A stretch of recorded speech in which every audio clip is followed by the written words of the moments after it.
Welcome to HardReset.Info channel, dear viewers. In front of me iPhone 15, and now I'm gonna show you how to put this device into DFU mode.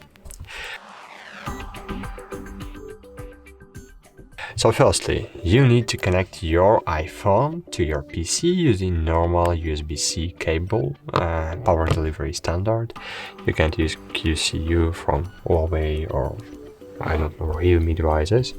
You need to have normal, simple QCU cable. Then, QCU, so sorry, power delivery cable.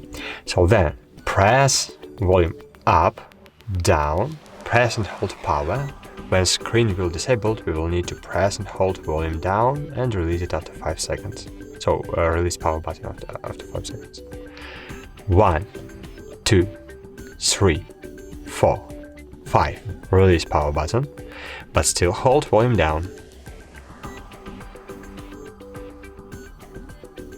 Wait a while. And great! That's it. As you can see here, I had the message. So the device is ready. Apple device port DFU mode is set up and ready to go. So as you can see, my iPhone in DFU mode right now. And it's very good.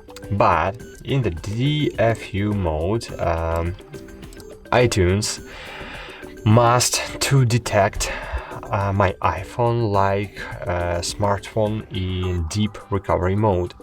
But as you can see, nothing happens in my iTunes, and unfortunately I don't know why.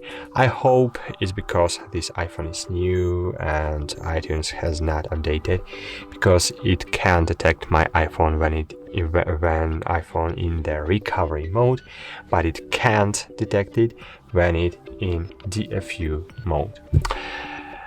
So as you can see, to open DFU you need to press volume up, down, press and hold power until screen will disabled.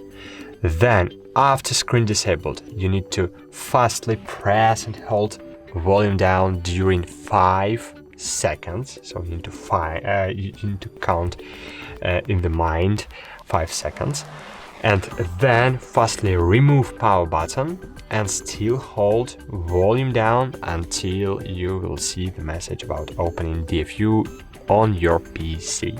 Okay, so cool, that's it. Thanks for watching. Like this video, subscribe to our channel, and bye. See you.